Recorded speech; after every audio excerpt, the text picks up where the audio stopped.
Welcome back to the 25th episode of the Find Me in Seattle podcast.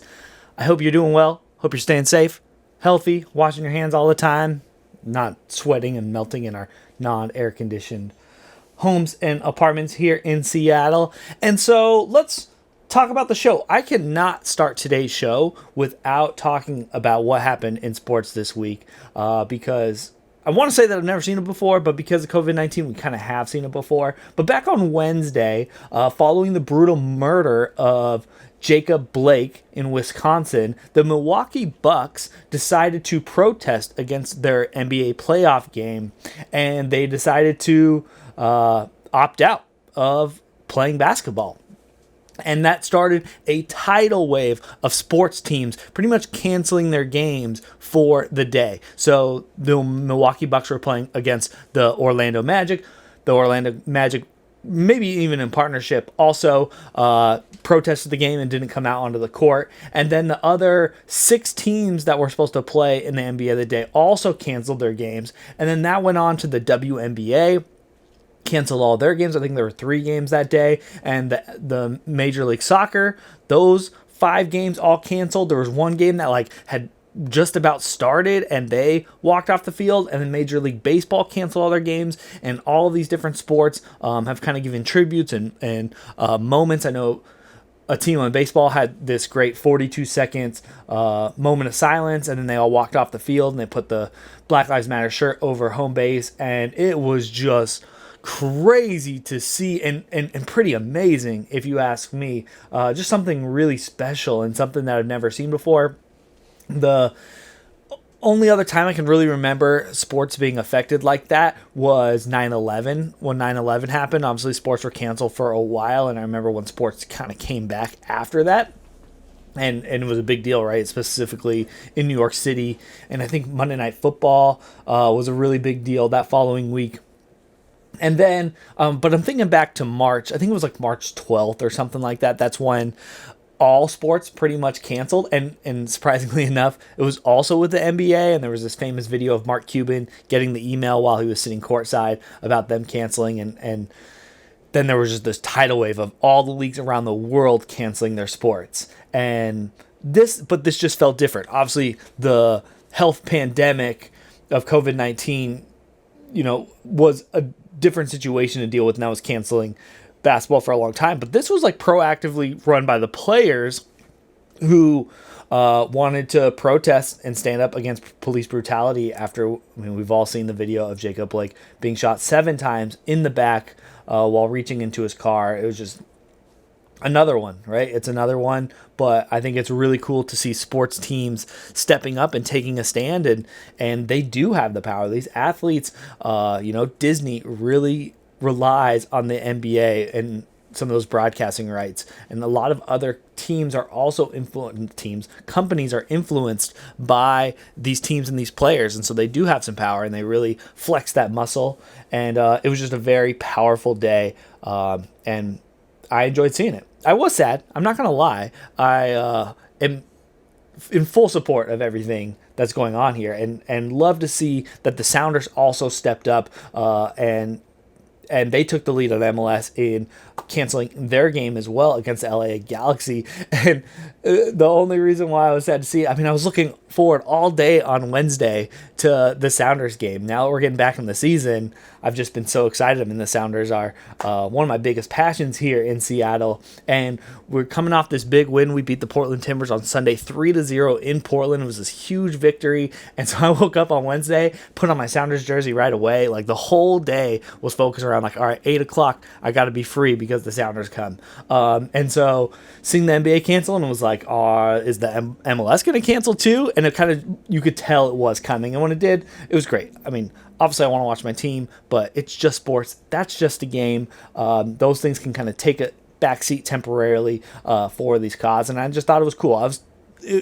How it transcended one team and one sport and went to all of these teams was just a really special thing to see in one day. And it's just another thing in the lineup of crazy historical moments that are happening here in 2020.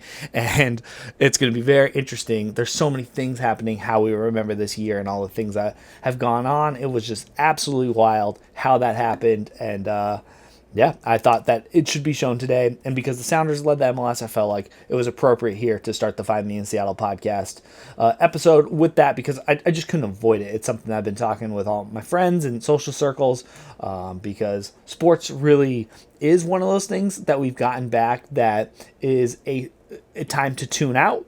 Not tune out's a bad word, but it feels normal, right? To go and cheer on your team and have that 2 hours that you're just thinking about sport and you're not worried about the stresses that are going on with all these different pandemics and the health issues and civil rights issues that are all happening at the same time. But that's exactly why you protest, right? Because they don't want it to be a distraction. But I'm glad they are coming back, because these platforms, the playing specifically for the NBA in the bubble, in the playoffs, being on TV is their platform. And I think that they're going to do more good by remaining playing than not playing, even though not playing would be a very powerful stance. It gives them 3 more weeks to make a stand, say things, do the post-game interviews, and have those chance to continue broadening that message. And so, yeah, I'm very much in support. Okay. This week in Seattle, this is the segment that we always do here at the beginning of the show. Some of the headlines that I read throughout the news posted by lots of different companies that I thought were interesting. So here is this week's news in Seattle. First thing I got is, I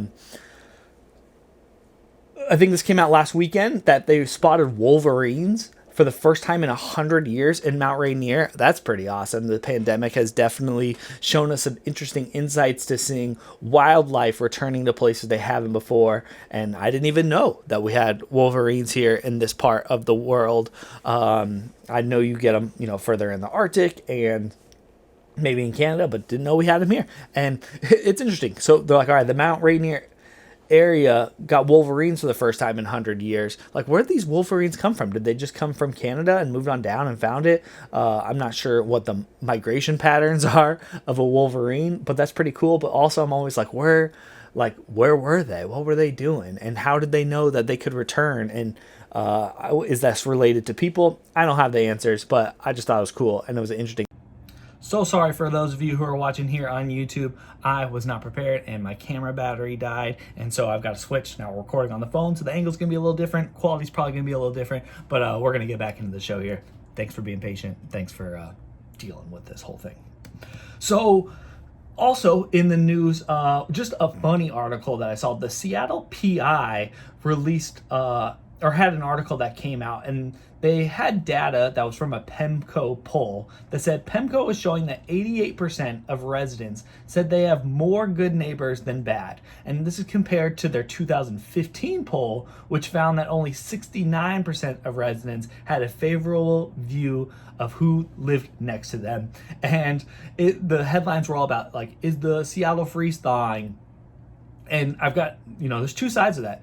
They could be thawing because maybe people are actually becoming more kind, given that we're in a global pandemic and all this racial inequality and issues that are being brought to light are happening, and people are just having a little bit more grace and patience and understanding for their fellow humans and fellow neighbors. That would be a great thing. I hope that is spanning beyond Seattle, and that's just not a Seattle freeze thing. That's us. What we should be doing right now is coming together and banding together and supporting each other, and just not being so critical on some of the smaller things that people are doing right now, and understand that we're all going through this very hard time. But also I don't think the Seattle freeze is thawing per se. Wouldn't it be more intense right now, given that we are inside? We're pretty much embracing the Seattle freeze right now, given that we're not supposed to have social interactions. I'm not planning on making any new friends in this year, and it's going to be hard to be making new friends in person. And so I just can't imagine that this is actually the thawing of the Seattle freeze. I think it's more likely just like people are a little bit more generous right now and caring and understanding of the situation that we're in, because it's a scary time, and it's you just gotta let some of those things go. And so, no, I don't agree that Seattle freeze is not going away. I don't really see that changing at all.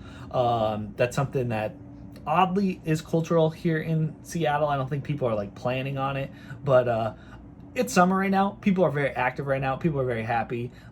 Check in 3 months, which I'm sure we'll do because the Seattle Freeze always seems to come up on my radar. And we'll see if people are just hanging out inside, because that's what I'm going to do. When this winter comes around, social distancing is going to just be fully embraced, and we're going to be sitting on the couch and being warm in my own place at that time. All right, what else? Jay Inslee added museums to the Phase 2 reopenings. So museums have been closed since March. Art galleries have actually been open for the last 2 months because they got deemed retail. And so museums are going to be opening back up. They are opening up at the 25% capacity. Obviously, got to be wearing a mask. That is to be expected. And that got me thinking, would I go to a museum? And maybe I would. I think that would actually be pretty fun, especially if it's at 25% capacity. I feel like it's probably not too busy. But it would just be nice to go to a place. Museums tend to be quiet. I'm thinking about if I go to Seattle Art Museum, it has this very mellow vibe, always very quiet in there, and beautiful things to look at. And it might just be refreshing to be in this big space and be able to go look at these works of art that are done over the course of centuries. It's always interesting to look at what people have created. And right now, in 2020, I think it's going to end up being one of the most creative times and influences in the future. I think so many people are looking into baking bread and painting and doing calligraphy and making videos. There's all different creative outlets that are being created right now that art is a special thing that we do as humans, and we should celebrate that. So I'm really excited to see museums. I don't know if I'm going to go. I really can't see that, but I know if I had kids right now and I was trying to wrangle them and find stuff to do, a museum might be a good option. All right, and Mayor Jenny Durken vetoed the council budget proposal. I covered that budget proposal maybe 2 or 3 weeks ago when they passed it, and so she vetoed that. It was shocking, but also not very shocking. That seems to be what's happening. It sounds like what she was saying is we still need more input to do these things, and we're moving too quickly. The council has about a month to overturn the veto. They need that with 2/3 vote, which shouldn't be a problem unless some council members have a change of heart, because they almost were unanimous in voting to pass that budget change. So we will see what happens there. And that's it. I'm wrapping it up right there for this week in Seattle news. Thanks for following around in that segment. I got 2 more little segments here, and maybe it'll be a short episode this week. But now, this is the part of the show where we talk about Find Me in Seattle, everything that I do here at my company. And I've got 2 businesses that I want to talk about today. So one is going to be my featured business of the week, and that is Jack's BBQ. Jack's BBQ is located down in Soto. I know they have a place in South Lake Union, Bellevue. They were in Columbia Tower. I'm not totally sure on all the locations that are open or not open, but I do know in 2 weeks he's actually opening a new restaurant, which I will be featuring on all my social channels, and maybe it'll be the featured meal of the week. But on Saturday, this past weekend, they had a brisket. What was it called? I'm blanking on the name, but it was a brisket meal. I'm blanking. This is why maybe you don't do the shows live, Connor. But here's what it was: is Jack's was pre-selling a bunch of different kits that had brisket and ribs. Some people bought like full giant briskets, that are the size of my torso, and there was a 2-hour Zoom class, and it was all about barbecue. It was about brisket, and then they were doing a live tutorial about how to cut up your brisket before you put it in the smoker. And so it was really cool. There was like 50 people in the Zoom class, and there was people like right there in the kitchen cutting it up, learning all about the brisket at the same time. And obviously they're going to put it in their own smokers and cook it over the weekend, which I bet was super cool. I got a little bit more of a lower down version of this class because I don't have a smoker, and chopping up brisket honestly isn't something that I would plan on doing. But what it was a pre-smoked kit of ribs and brisket, and they put it in a vacuum seal bag, and all I had to do is sous vide it. So all I had to do is drop the bags in boiling water for 20 minutes, and I pulled it out. They also gave me a bunch of rub and sauce, which if you want to, you could put on it, but like they always say, they pretty much just rub their brisket, I believe, with salt and pepper, and that's all you need. You don't need to put the barbecue sauce on it. I pulled these bags out of the boiler, burned my finger with the steam because I'm a dummy, and it just melted in my mouth. It was so good and delicious, and I was very impressed. I didn't know what I was getting. I picked up the brown bag from Jack's on Friday, and I didn't even look in the bag. I just put it in my fridge, and I was like, I'll deal with it on Saturday.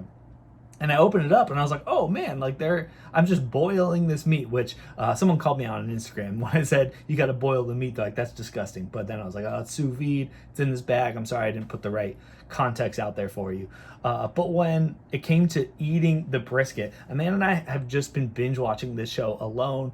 It's a competition where people are out in the wilderness. A couple seasons are out in the Arctic, and they're pretty much eating their hands, right? There's no plates and everything, right? They trap a bunny or they catch a fish and they're just picking it apart. And I just felt this need with this brisket. It just like was on a plate, and the ribs are usually handheld anyways. And then the brisket, I was just pulling apart. I had rice. I was just like eating with my hands. I don't know why I got down and dirty with this brisket and this ribs, but Jack's barbecue is unbelievable. So delicious. This is something that they should start selling. Jack, if you're listening to this, the vacuum sealed brisket and ribs was just really easy and simple, but it felt like I actually did something, like I contributed a little bit. I liked it more than if I would have picked up the food and then 30 minutes to an hour actually been eating it.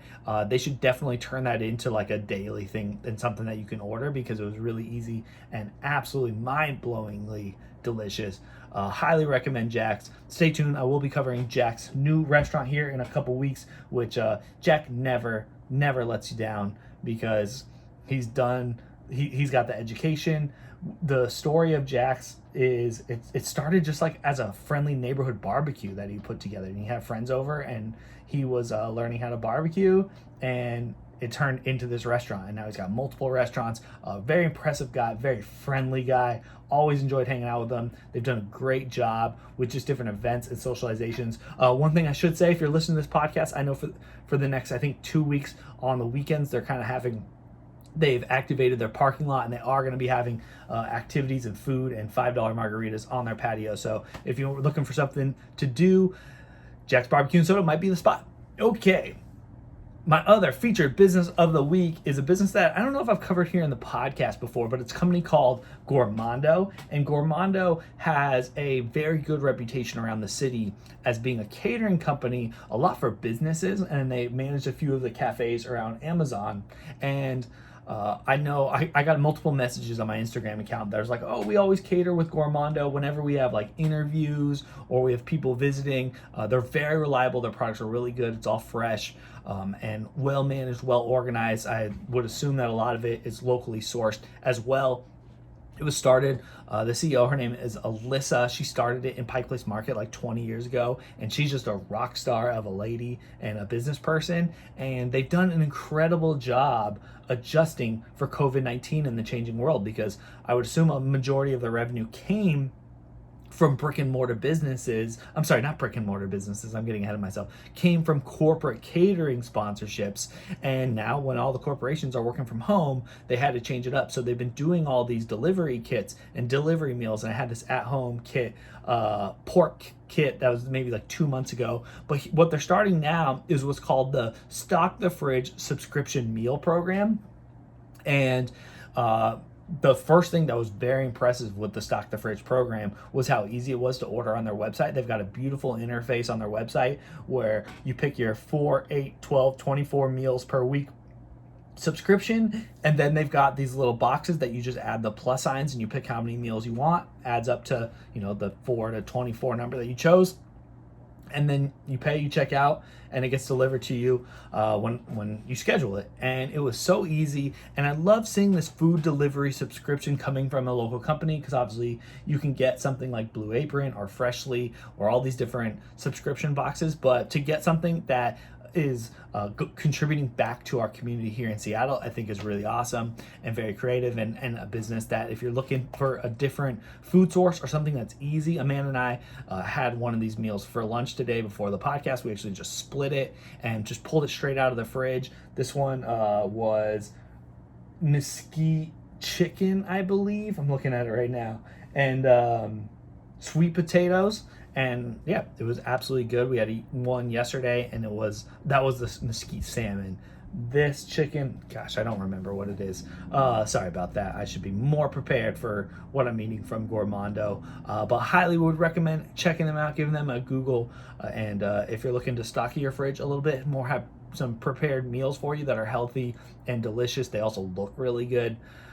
This is definitely a great option, great local option, and a woman-owned business. Just a great company to support, and I love what they're doing. Shout out to you guys, Gourmondo. I'm very impressed with how you've been dealing with the turnover here with COVID-19. I'm sure your business was hit very drastically, and to make the pivots and change this and create a delivery system, absolutely amazing, right? That's the things that are so inspiring that are happening this year. And so many businesses are, I mean, every single business is adjusting, right? Trying to make changes and change the way that they do business. And they've been doing a great job. So shout out to you guys.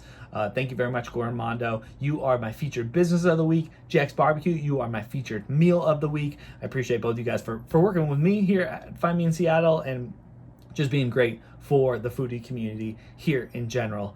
And that's it. That's the end of the show. I know you've probably got more podcasts to watch, listen to, whatever you are doing there. And I hope you guys stay safe, wash your hands, wear your mask, treat people with respect, treat yourself with respect, drink some water, all those good things. That list goes on forever. And I'll see you next Friday here on the Find Me in Seattle podcast.